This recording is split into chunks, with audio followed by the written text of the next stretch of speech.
Au Bénin, deux types d'emplois se côtoient sur le marché du travail. Il s'agit de l'emploi salarié et de l'emploi indépendant. Les indépendants se distinguent par le fait qu'ils n'ont pas une relation d'employé vis-à-vis d'un employeur. On y retrouve souvent les agriculteurs, les artisans et les commerçants. Même si l'emploi salarié constitue le rêve de la plupart des diplômés béninois, les professions libérales prennent le pas sur les autres formes de travail qui malheureusement ne sont que précaires. Quelle est aujourd'hui la place de l'auto-emploi sur le marché du travail? La solution au problème du chômage des jeunes réside-t-elle dans l'entrepreneuriat? Si oui, quelles sont donc les exigences de l'emploi indépendant? Quelle est la part de l'innovation, de la créativité, de l'intelligence financière et du développement personnel dans l'employabilité? Autant de questions auxquelles l'invité de cet entretien, France Camille Kakovi, entrepreneur et consultant en gestion d'entreprise, va tenter d'apporter des éléments de réponse. Bonsoir France Camille Kakovi. Bonsoir Patrick, bonsoir BB24. Et merci d'avoir accepté notre invitation. Merci à vous aussi, le plaisir pour moi. On entend dire de plus en plus que trouver un emploi salarié, le chercheur d'emploi doit mettre premièrement en exergue ses compétences, ses expériences professionnelles et enfin ses diplômes. Est-ce à dire aujourd'hui que l'emploi salarié se définit autour de ces trois critères, les compétences, les expériences professionnelles et puis les diplômes? En effet, je vais dire qu'un employeur qui recherche un employé pour pouvoir accomplir une tâche au sein de sa structure doit d'abord veiller à ce que cette personne puisse avoir des qualités qui réellement qu'il peut réellement mettre en valeur au sein de l'entreprise pour pouvoir augmenter les chiffres d'affaires de cette dernière. Exactement. À savoir les compétences, les diplômes et déjà les années d'expérience en entreprise. Mais force est de constater de nos jours que nos étudiants en fin de formation universitaire n'ont pas de compétences, n'ont pas d'expérience professionnelle dans les entreprises parce qu'ils perdent tout le temps pour suivre des formations théoriques universitaires et à la fin, il faut uniquement prendre 3 mois pour pouvoir rédiger leur mémoire afin de soutenir. Or, sur le marché, la pratique est plus recherchée que la théorie. Exactement. Voilà. Et donc, si je vous comprends bien, quand on parle de l'emploi salarié, on évoque 3 critères. Il y a les compétences, il y a les expériences professionnelles. Les expériences professionnelles. Et les diplômes. Ce qu'on recherche aujourd'hui sur le marché, c'est les compétences et les valeurs. Exactement. Qu'est-ce que vous nous apportez? Qu'est-ce que vous valez? Qu'est-ce que vous pouvez faire au sein de notre structure pour faire évoluer nos affaires, pour augmenter notre chiffre d'affaires? Et c'est ça. Et c'est le plus important aujourd'hui de nos jours. Mais on ne constate pas ça chez nos étudiants parce qu'ils n'ont pas l'expérience pratique à vendre. Exactement. Est-ce que en ces termes, on peut définir aussi l'emploi indépendant? Non, quand on parle de l'emploi indépendant, d'abord je vais prendre par une passion. C'est une activité qu'une personne exerce en échange d'une rémunération. Le jour où cette personne arrête cette fonction, cette activité, c'est que l'argent arrête de rentrer. Voilà pourquoi Qu'est-ce que vous voulez dire par là? Quand on parle de l'auto-emploi, vous savez déjà, l'auto-emploi n'est pas la même chose que l'entrepreneuriat. Exactement. Entreprendre est différent de s'auto-employer. S'auto-employer à défaut de pouvoir trouver une place au sein d'une structure. Je maîtrise une activité, peut-être c'est une passion pour moi. Je sais faire à main. Peut-être je prends la coiffure, la couture. C'est quelque chose que je sais faire, je suis passionné, exactement. Je m'exerce et après je mets ça au service de ceux qui en ont besoin. Exactement. Et en échange de ça, je gagne mon argent. Exactement. Ça, c'est s'auto-employer. Et ça te permet de vivre ta vie, de gérer le quotidien. Mais le jour où tu arrêtes de faire ça, l'argent arrête de rentrer. Exactement. Contrairement à un entrepreneur. L'entrepreneur, déjà, quand on prend son statut, c'est quelqu'un qui installe d'abord un système de fonctionnement pour résoudre un problème d'une masse de personnes, d'un pays, voire même au-delà du pays. C'est-à-dire l'entrepreneur crée une valeur ajoutée. Il crée une valeur ajoutée. D'abord, il part d'abord de l'étude de marché pour savoir de quoi les gens ont besoin, de façon générale. C'est ça que nous appelons l'étude du marché. Vous faites l'étude du marché, vous savez de quoi les gens ont besoin, vous apportez une solution. La solution est appelée la créativité. Très bien. Avant de parler de la créativité, parce que nous allons parler de la créativité, mais bien avant de parler de ça, je voudrais qu'on opine toujours sur l'emploi salarié et l'emploi indépendant.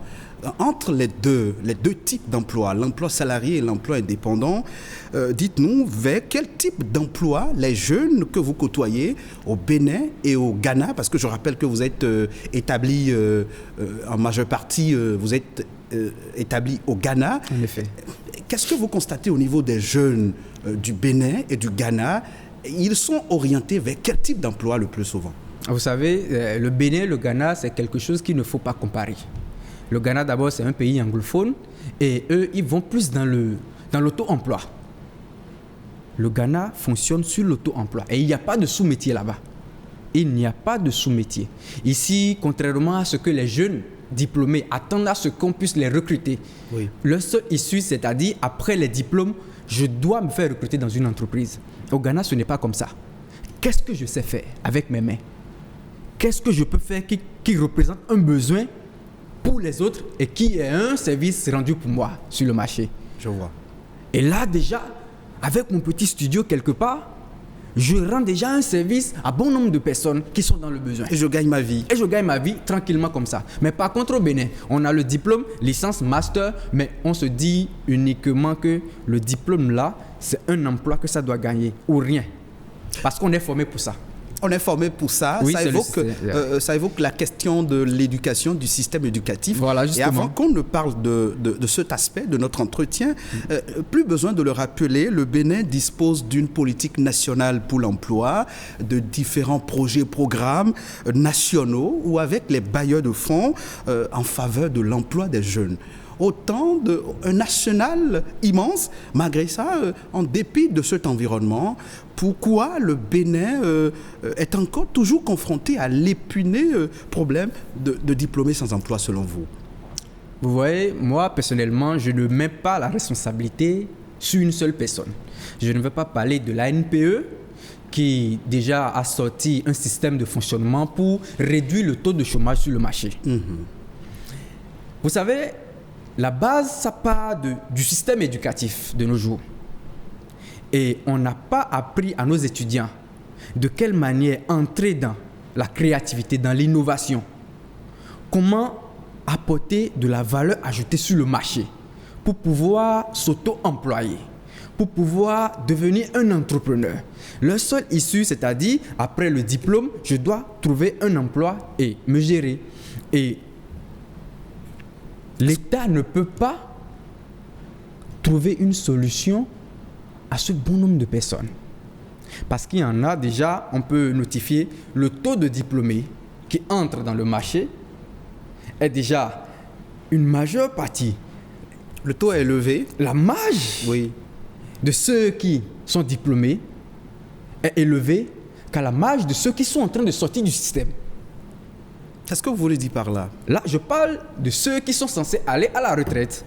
Vous voyez, si les places ne sont pas libres, ces jeunes-là, diplômés, que ce soit avec les compétences ou sans compétences, dans le domaine de l'emploi, ne peuvent pas trouver de place dans ces entreprises-là.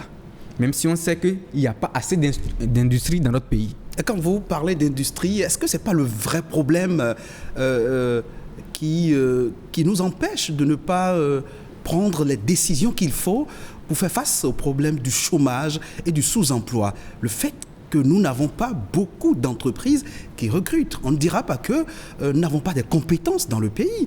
On a des jeunes étudiants bien formés, même si c'est la formation classique, mais quand même ces jeunes sont bien formés. Justement, je mets l'accent sur le système éducatif de nos jours qui ne forme pas les étudiants selon les besoins du marché. Exactement. Vous voyez, je crois que de nos jours, le système éducatif doit évoluer en ce sens où on doit d'abord faire une étude du marché et savoir de quoi les gens ont besoin dans les entreprises. Il ne faut plus donner des formations uniquement dans le sens d'emmagasiner de l'argent. Il y a des formations qu'on donne aujourd'hui et qu'après ces formations-là, ces étudiants ne savent même pas c'est quoi leur rôle dans la société. C'est quoi leur rôle au sein d'une entreprise. On n'a pas enseigné aux étudiants comment s'auto-employer, comment entreprendre. D'où la notion de la créativité et de l'innovation. Qu'est-ce que vous mettez dans créativité, dans l'innovation? Vous voyez, quelqu'un qui doit d'abord rentrer dans la créativité, s'il ne prend pas le développement personnel, c'est impossible d'entrer dans la créativité. Vous évoquez encore un autre thème, ça, développement personnel. C'est le centre du jeu. Un entrepreneur, à la base, doit prendre part à la notion du développement personnel.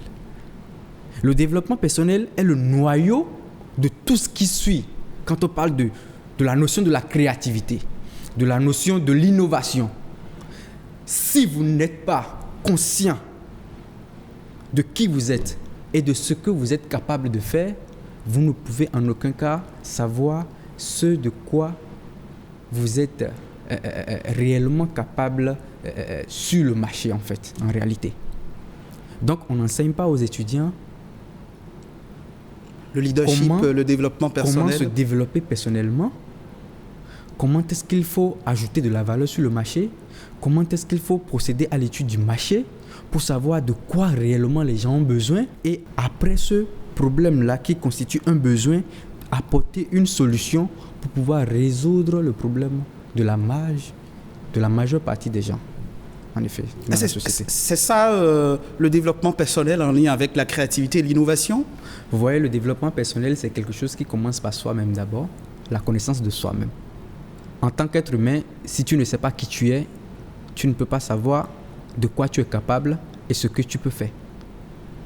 Tu es censé savoir qui tu es, où est-ce que tu veux aller, comment est-ce que tu veux suivre le chemin pour aller là où tu veux aller. En termes du développement personnel, il faut se connaître soi-même d'abord. Okay. Et pour ça, l'entrepreneur en a besoin. Tout entrepreneur, que ce soit au Bénin ou en dehors du pays, dans le monde entier, prend forcément pas le développement personnel avant de s'aventurer dans n'importe quelle affaire sur le marché. Et quand on a des connaissances requises dans le domaine du développement personnel, on fait quoi après? On s'engage dans l'innovation. L'innovation, c'est créer quelque chose qui n'existait pas ou qui sort de nulle part. Et on ajoute sa créativité, son génie créatif. Vous savez, d'abord, la notion de l'innovation et de la créativité, comme je l'ai dit, ça provient du développement personnel. Et le développement personnel consiste à se connaître soi-même, oui, avoir la confiance en soi, oui, chercher sa passion, en quoi tu es doué. En quoi tu es doué. Et arriver à transformer votre passion en besoin dans la société. Exactement. Un besoin qui représente un service pour vous, en effet, mais qui est un besoin pour la majeure partie de la population, des citoyens. Je vois. Vous voyez? Je vois. Et il faut apprendre aux étudiants à utiliser la créativité. La créativité vous conduit à la réflexion. Réfléchir vous apporte la connaissance. Et la connaissance vous rend meilleur sur le marché. Exactement. S'il existe au Bénin et dans la plupart des pays africains un taux élevé de chômage et de sous-emploi, est-ce que cela est lié à l'inexistence ou à l'insuffisance d'entreprises capables de recruter ou à la rareté de compétences professionnelles? À la base, je vais parler de la rareté de compétences professionnelles. Et je vais toujours dans le sens du système éducatif, qui forme des jeunes dans des formations où ces jeunes-là ne savent pas à la fin de la formation quel est leur rôle de ce qu'ils ont appris réellement à l'université. C'est quoi le rôle de ce que j'ai appris en entreprise? Puisqu'ils n'ont pas la possibilité, ils n'ont pas eu l'opportunité, ils n'ont pas eu la capacité de pouvoir mettre en pratique leur formation théorique universitaire afin de savoir ce que ça demande là-bas de l'autre côté dans la société. Vous savez, la théorie est différente de la pratique sur le marché. Exactement. Et de nos jours, ça me fait rire quand les entreprises lancent des annonces et ils recherchent 2 ans d'expérience en entreprise, 3 ans, 5 ans d'expérience, pendant que ces entreprises-là n'offrent même pas une opportunité à ces étudiants-là depuis la première année de faire 3 mois ou 6 mois de stage académique pour avoir des expériences professionnelles. Pas forcément un stage professionnel rémunéré. Je vois. Stage académique pour permettre à l'étudiant X ou Y qui est en formation théorique universitaire de management des projets MP, de marketing, communication, de banque, finance, assurance, de se mettre à l'œuvre, d'entrer en société et de voir ce que ça demande, ce que j'ai appris théoriquement, ce que ça me demande maintenant au sein de l'entreprise. C'est quoi mon rôle maintenant dans l'entreprise? Vous incriminez les entreprises? Non, je n'incrimine pas les entreprises et je n'incrimine pas aussi les universités, privées comme publiques. Mais je trouve qu'il faut installer un système d'alternance entre entreprises administratives et universités privées et publiques. Permettre déjà à ces étudiants qui sont en formation théorique universitaire en première année de mettre leurs expériences théoriques universitaires au profit des entreprises administratives pour, d'une part, pour faire évoluer les chiffres d'affaires, pour augmenter le chiffre d'affaires de l'entreprise. L'entreprise gagne en main-d'œuvre. Oui. L'entreprise exploite l'étudiant, oui. L'étudiant gagne en expérience. Oui. Vous voyez, il n'y a pas de partenariat il y a toujours le partenariat gagnant-gagnant. Oui. Vous gagnez quelque chose et l'autre aussi gagne quelque chose. L'étudiant gagne en expérience et vous gagnez en main-d'œuvre pour augmenter vos chiffres d'affaires. Ça permet déjà à l'étudiant là, déjà de la première année, 3 mois à 6 mois de formation académique, deuxième année, 3 mois à 6 mois. Déjà en fin de sa formation, du premier cycle, de la licence, oui. L'étudiant peut sortir avec 9 mois ou banalement 1 an d'expérience en entreprise dans sa formation. Très bien. Très bien. Beaucoup de travailleurs caressent l'espoir de devenir un jour leur propre patron, leur propre chef, en lançant leur entreprise. Mais devenir indépendant est une décision qui requiert beaucoup de qualités.